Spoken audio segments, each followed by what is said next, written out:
Olá, eu sou Lívia Leão e esse é o Li no Livro.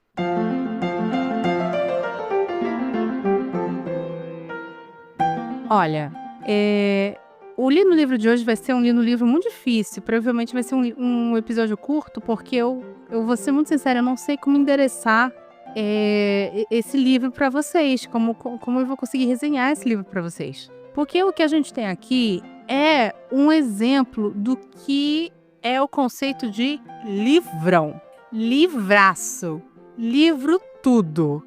Vocês não têm ideia o que Laços, de Domenico Starnone, é fantástico. Nada com que eu possa falar para vocês, nenhum tipo de abordagem desse livro vai fazer jus ao quanto ele é bom. Ele é muito bom.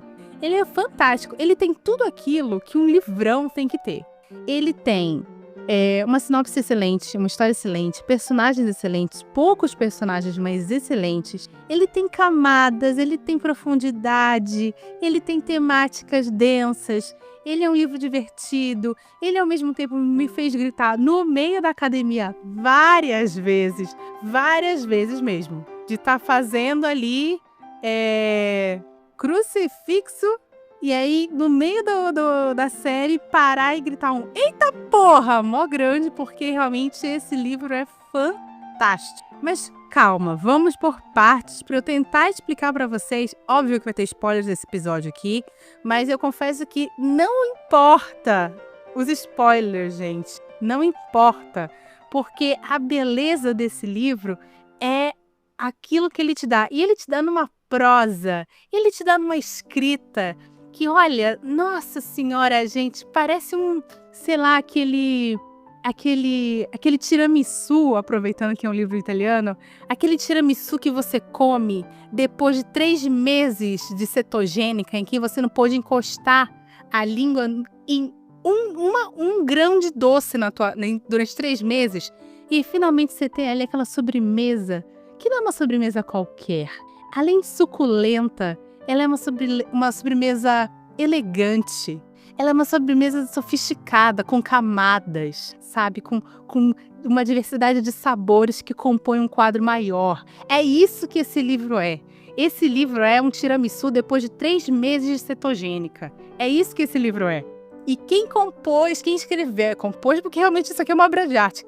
Quem escreveu este livro, quem escreve esse livro é um cara chamado Domenico Starnone, escritor, roteirista, jornalista e professor italiano, nascido em Nápoles em 43, começa a escrever em 70, eu não encontrei nada sobre a infância dele, mas eu encontrei isso, que ele começa a escrever realmente em 1970 e que em 87 ele começa a escrever profissionalmente.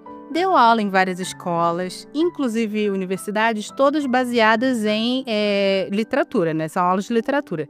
E baseado em suas experiências como professor, ele vai escrever também artigos para jornais. E, assim, é isso que eu encontrei sobre ele, além de uma grande fofoca, que é uma grande especulação de que talvez, quem sabe, ele seria a fatídica diva Elena Ferrante.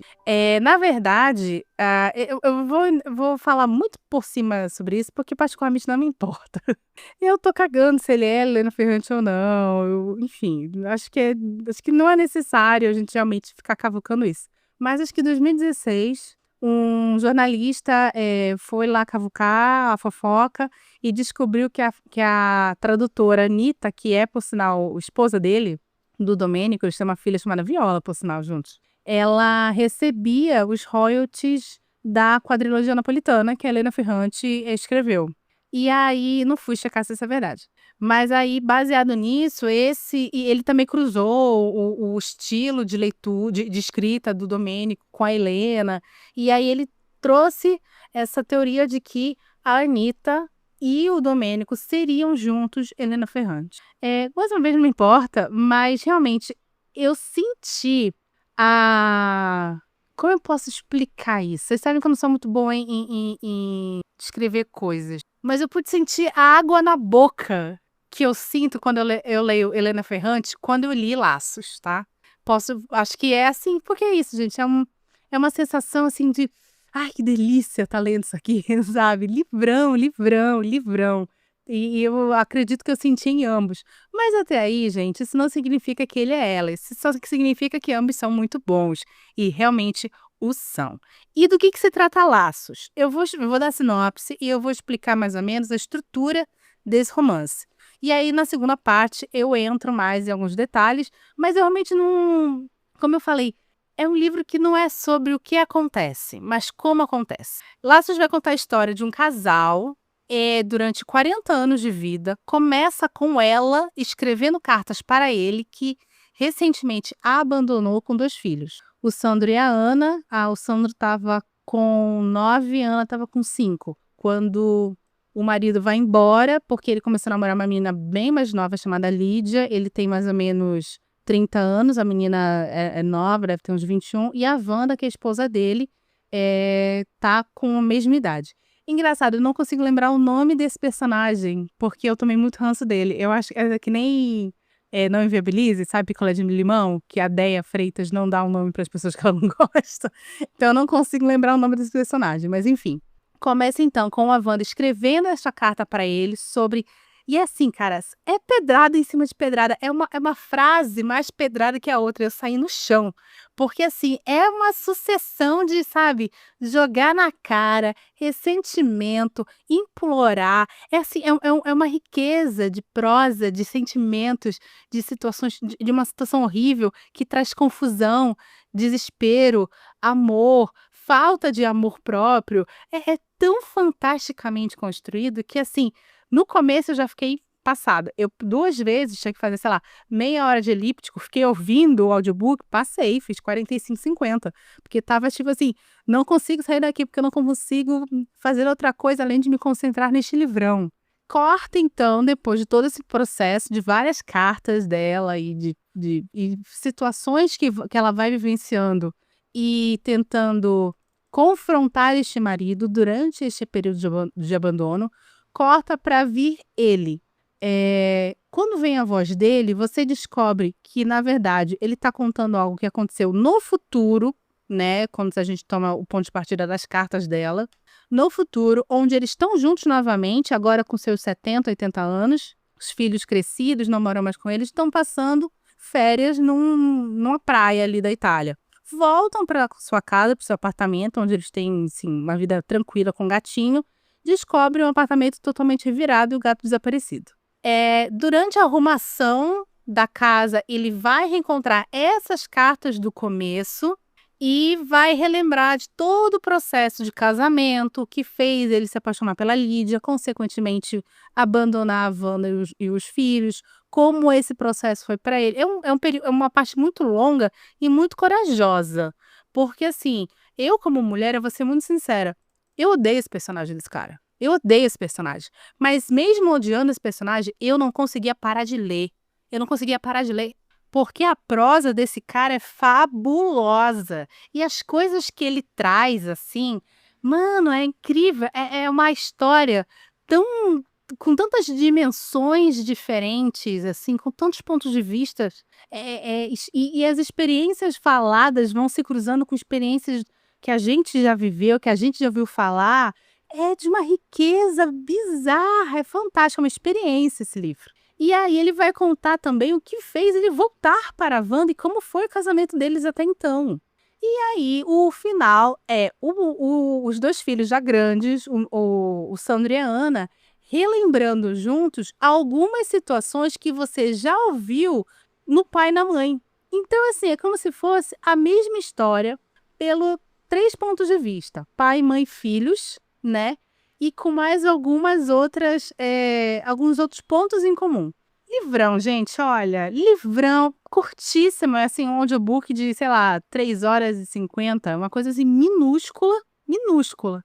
Mas caraca, eu fiquei assim passada, passada. Tem realmente tudo que eu amo. Você tem uma prosa maravilhosa, personagens maravilhosos, relações sendo desenvolvidas, temáticas sendo desenvolvidas, muitos pensamentos, muitas respostas sendo solicitadas, respostas que você como leitor larga o livro, larga o audiobook e sai depois pensando se você tem onde terá essas respostas. E no meio de tudo isso, ainda humor, no meio de tudo isso, aquela fofoquinha gostosa do "Ih, fulano perdeu o ciclano e agora o ciclano tá com uma amante".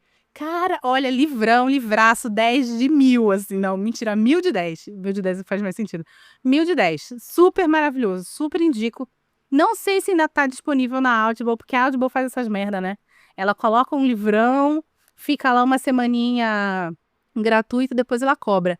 Aí a dica que eu dou pra vocês que assinam a Audible é o seguinte: quando ela sempre coloca os livros, menos hypados, mas muito bons, gratuitamente, pra você ou gratuitamente não, né, porque você tem que assinar lá o negócio, mas por um período ali, em que você não precisa pagar além da sua assinatura pra ouvir. Pega esse livro, mesmo que tu não vai ouvir naquele momento, coloca na tua biblioteca, porque tem algum problema ali, um catch, que quando esse livro entrar na área de pagamento, né, na parte cobrada, ele vai começar a ser cobrado além da tua assinatura, se ele estiver na tua biblioteca, tu ainda consegue ouvir. Eu não sei se fica muito tempo, mas assim, você consegue, tipo assim, uma semaninha depois ainda ouvir gratuitamente, tá? Então essa é a dica que eu dou. E com essa dica, estou fechando esse primeiro bloco, vou chamar aqui os nossos comerciais e a gente volta já com spoilers.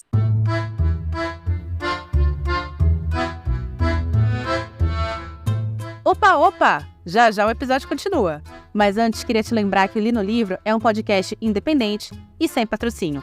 Então, preciso da sua ajuda.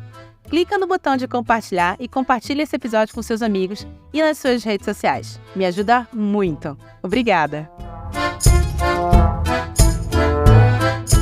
Pois muito que bem, o que a gente precisa saber dessa história, além disso? A gente precisa saber que coisas que a Wanda fala são muito importantes nessa. É como se fosse dividido em 3 livros: o livro da Wanda, o livro do cara, que eu não vou lembrar o nome, e o livro dos filhos. O livro da Wanda, ele traz uma mulher muito, muito machucada, porque é uma mulher que é do lar, ela abdicou, assim como a mãe do Domênico abdicou de muita coisa na vida dela para ter esses 2 filhos, se dedicar a esse casamento. A gente tem que entender que é um livro que, nesse período das cartas, começa por volta de 1970, então é uma outra época, principalmente na Itália, que é um país, né, que a gente sabe que tem uma cultura machista.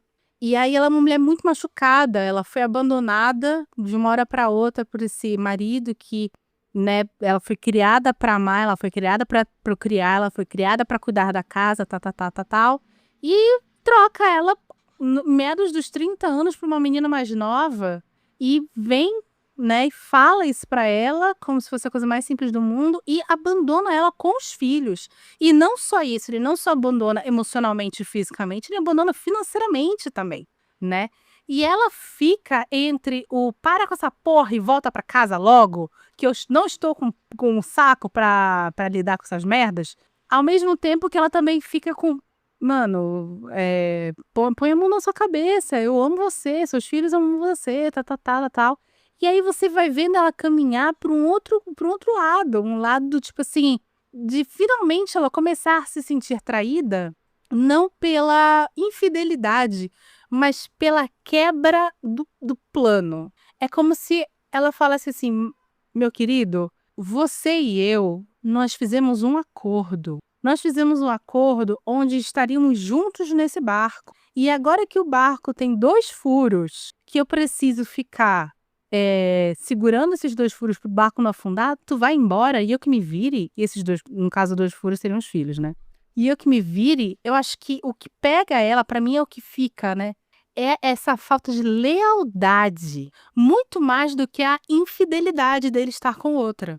É a falta de lealdade, a falta de, tipo assim, caraca, como assim? Todos os planos, tudo que eu dediquei a minha vida, tudo que eu fiz na última década vai ser jogado assim fora porque tu quer? Um belo dia acordou e falou, não quero mais? Sertanejo, né? Tu lembra desse sertanejo que um belo dia acordou a esposa e falou assim, então não quero mais? Pois é, sabe?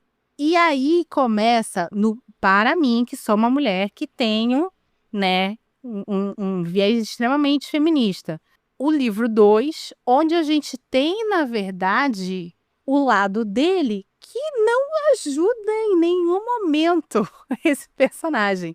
Porque quando a gente vai comparar o lado dele com o lado dela, e especificamente sobre esse período, né? Porque, mais uma vez, o segundo livro, que é a parte dele, começa já com eles de volta, no casamento, já velhinhos, tal, chega em casa, a casa tá revirada, o gato desapareceu, ele vai arrumar a casa para guardar as coisas e encontra essas cartas dela e começa a relembrar todo o período.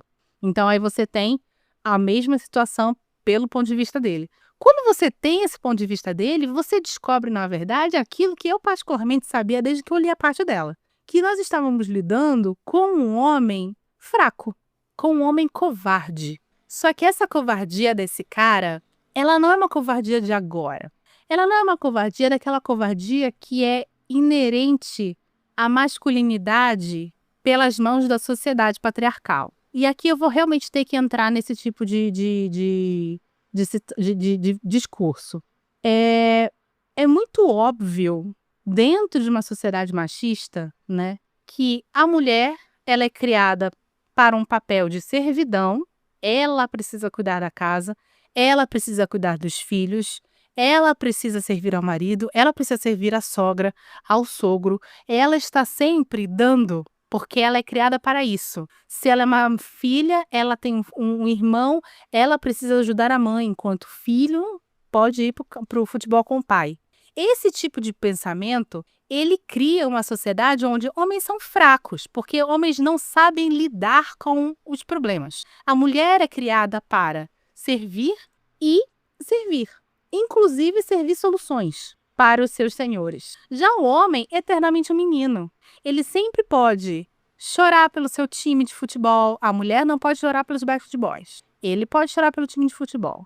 Ele pode sempre se assustar e sair correndo. Eu não consigo lidar. Depois que nós tivemos filhos, eu me senti menos amado, eu me senti menos completo. Eu preciso de um tempo para mim, para me redescobrir. Então, eu vou te deixar abandonada com os 2 filhos e vou me reencontrar. Ele sempre está cansado. Porque, nossa, como eu trabalhei. Ela também trabalhou. Principalmente numa sociedade como hoje em dia, no mundo que a gente está, onde tudo é muito caro, os 2 precisam trabalhar. A não ser que você seja 140 mil que, né, ganha horrores por mês. Os 2 trabalharam. Só que ela ainda cuidou da casa, ela ainda cuidou dos filhos. Ela muito provavelmente cuidou de qualquer problema que o apartamento tenha, de qualquer problema que exista na vizinhança, né? Ela também fez as compras, ela também pagou o gás, ela também pagou a luz. Mas ele tá muito cansado. Ele precisa de um tempo. Deixa eu jogar aqui meu PS5 durante algumas horas, porque eu realmente estou muito estressado. Eu não vou conseguir lidar com isso. Então, assim, você cria homens fracos. O machismo, eu já falei isso, ele não cria só um tipo de vítima. Ele não só vitimiza a mulher, ele vitimiza o homem também. Porque ele cria um homem quebrado, inútil, trôpego, covarde, fraco, que não sabe lidar com suas emoções, que não sabe tomar as rédeas da situação. O machismo faz isso com homens. O machismo vitimiza ambos. A diferença é que o machismo vitimiza mulheres também na violência física. A gente precisa entender isso. E ambos são vítimas, mas a mulher é uma vítima que também tem consequências físicas. Mas tudo bem, né? A mulher tem que saber lidar com suas... E é aqui que a gente tem esse quase estudo de personagem que o Domênico Starnone traz pra gente. Esse marido, ele é um covarde desde criança porque ele é fruto de uma família com um casamento extremamente disfuncional e violento. Ele descreve o pai dele enrolando a mãe em arame farpado. A mãe tão desesperada por causa das humilhações e das violências que ela sofreu do marido, que ela corta os pulsos, e quando ela vai cortar o outro, os próprios filhos seguram ela. Crianças seguram ela para ela não fazer isso, de tão desesperada que ela está. E ele fala que ele nunca fez nada, ele sempre ficou parado olhando. E ele assim vai desenvolvendo essa covardia, esse medo da vida até a fase adulta. Só que dessa vez, quem vai vitimizar uma mulher é ele. Não fisicamente como o pai fazia, mas emocionalmente. Porque a Wanda se torna vítima da covardia dele. Ele não, assim, ele se apaixona pela Lídia, pra mim isso é muito óbvio.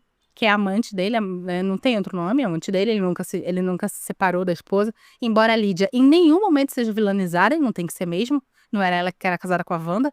Ele gosta muito da Lídia, ele se apaixona pela Lídia, mas eu acho que ele se apaixona não pela Lídia, pessoa, mulher, ser humano, indivíduo. Ele se apaixona, e ele verbaliza isso, pelaquilo que a Lídia faz ele sentir. Olha como eu sou incrível. Eu tenho uma menina muito mais nova e muito inteligente do meu lado. Então não é sobre a Lídia ser uma mulher incrível, é sobre, olha que mulher incrível eu tenho do meu lado e eu consegui. Sendo que a minha esposa não era incrível. E é por isso que eu troquei ela. Olha como esta menina me faz me sentir bem.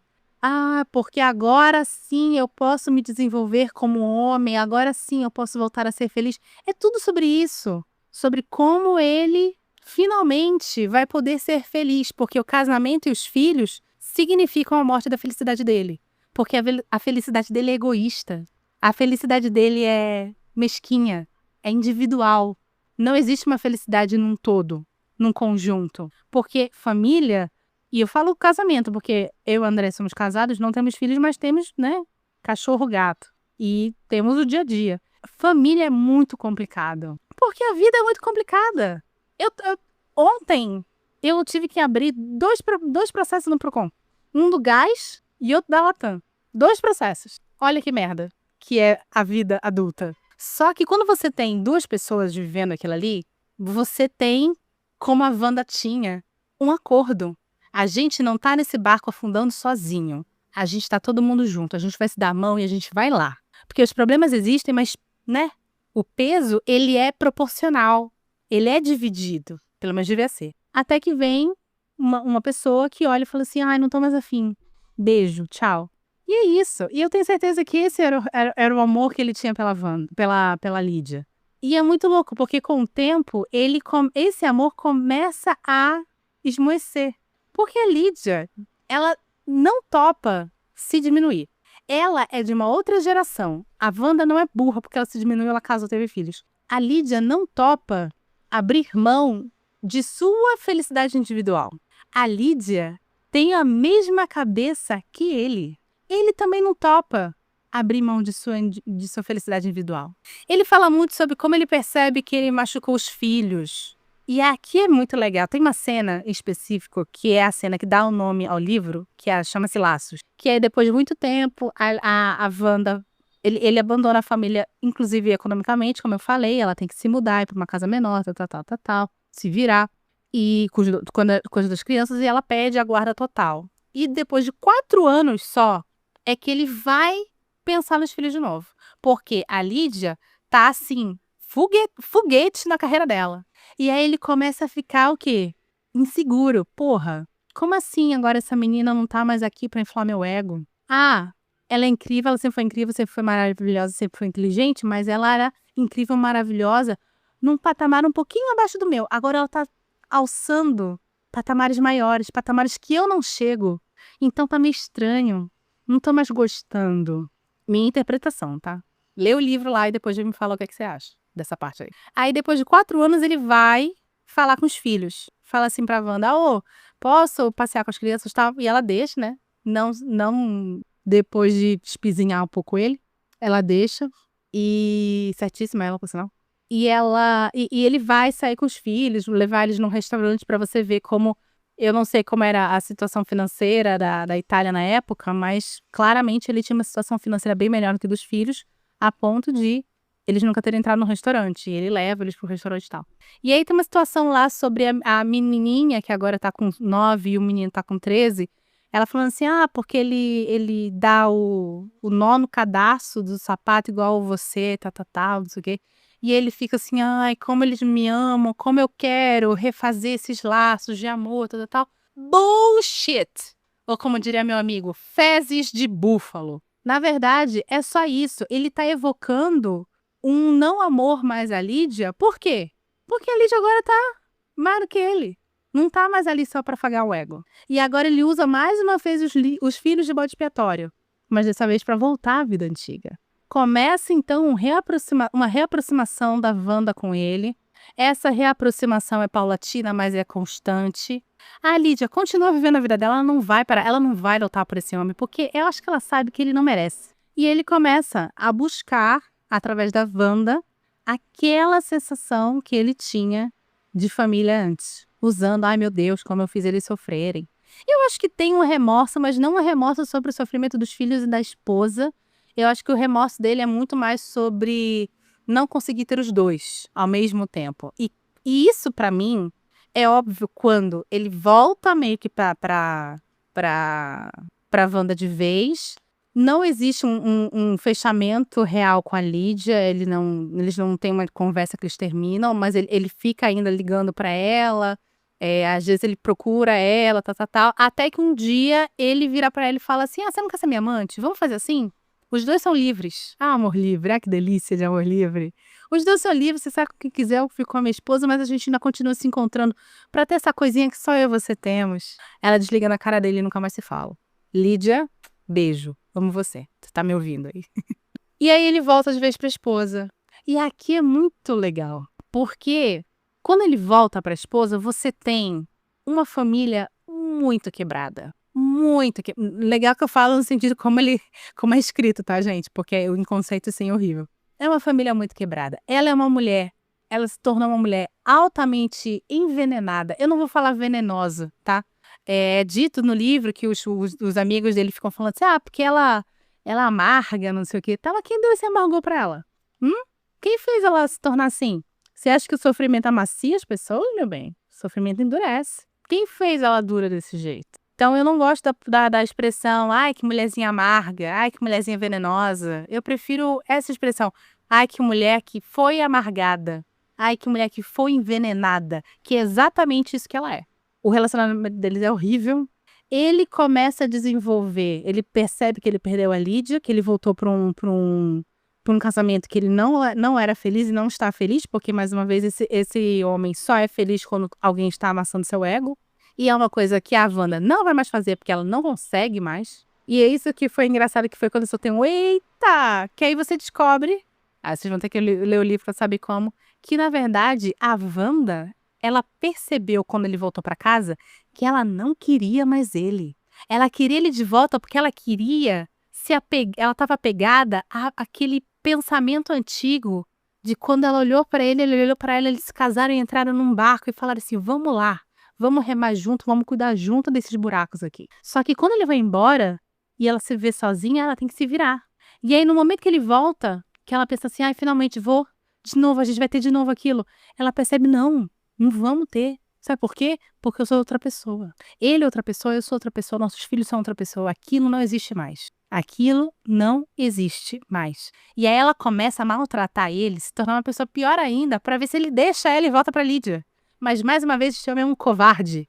Ele não faz isso, porque a Lídia tá num patamar acima dele. E quer um segredo? A Wanda também. Tá todo mundo acima dele, e ele se percebe na sua pequenez, na sua cretinice. E agora?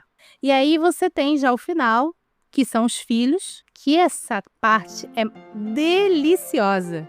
Essa parte eu não vou contar, porque ela realmente é deliciosa. Depois que você tem toda essa